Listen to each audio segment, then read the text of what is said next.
How's your mind? What's that? As we have been making videos about how we get around, we've gotten some questions about why we don't use cars. Thank you for the feedback, by the way. In this video, we'll share several reasons why. Okay. List item 1. No. 1. Peter can't drive entered list. List item 2. 2. Aubrie can't realistically drive. List item 1. 1. Peter can't drive. Okay. So the first reason is that I can't drive. I have low vision. I can't read. I can't see small things or things that are far away. I did drive for about a year when I was 17 and then realized as my vision was getting worse that was not a good idea to keep driving. You have no central vision? Right. I have no central vision. And some people might wonder, can you get surgery or wear VR glasses? Wow, I haven't thought about an answer to the VR glasses thing. There's no way to get around the fact that this big portion of my vision in the center doesn't work. And I can't drive either. I have muscular dystrophy. I have driven a car before using joystick control, but it was still too difficult for me to really be able to drive a car. Another question we get is, why don't we use Uber or Lyft or self-driving cars? So the answer is simple. They are usually not wheelchair accessible. I sometimes do use Uber or Lyft in rare situations where it's late at night and public transit isn't running, or some other thing where it's basically a last resort. I prefer to use public transportation because it's way less expensive, usually travels along more interesting routes rather than just on highways. And in general, I don't really want to support the car industry any more than I have to. I actually do have a wheelchair accessible van that I can't drive myself. It has a lamp that comes down out of the side. And the reason we don't use it regularly is, one, we would have to rely on someone else. And while I'm very grateful for the times that I do have other people drive me or drive us, it's difficult to plan our schedule around another person. Another challenge is finding a good place to be dropped off. So where we're going, we are not guaranteed to have a safe place for the lamp to come down. The van requires a lot of attention.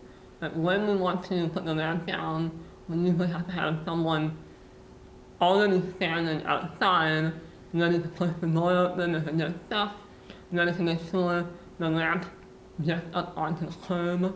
Another reason is the van is difficult and expensive to repair, so I don't want to put too much wear and tear on it. So if we have another option, then we can use that option. When we're riding in the van, Aubrey's chair is strapped down near the front of the van, and the place where I sit is on the back bench seat, so we're kind of far away from each other. It's usually too loud for us to be able to have a conversation, and we can't see each other. Whereas on a lot of public transportation, buses, but especially trains, we can, be closer to each other, we can face each other, we can have a conversation, we can even bring other people with us and all have a conversation, whereas that's kind of hard to do in a car. Paratransit, I don't really use it. If you know, you know. Another big reason why I want to use public transportation is because of the negative effects of cars.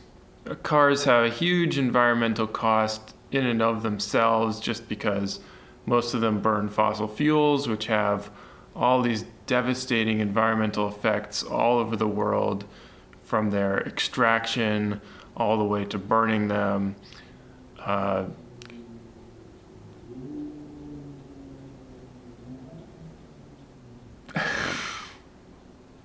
That's just cars that burn fossil fuels.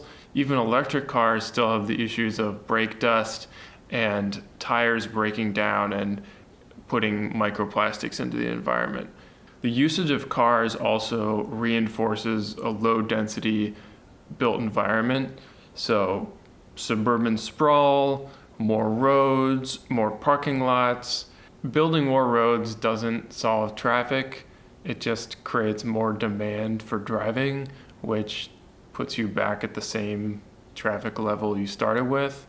So it's an endless cycle of building more roads, driving more, and never really solving traffic.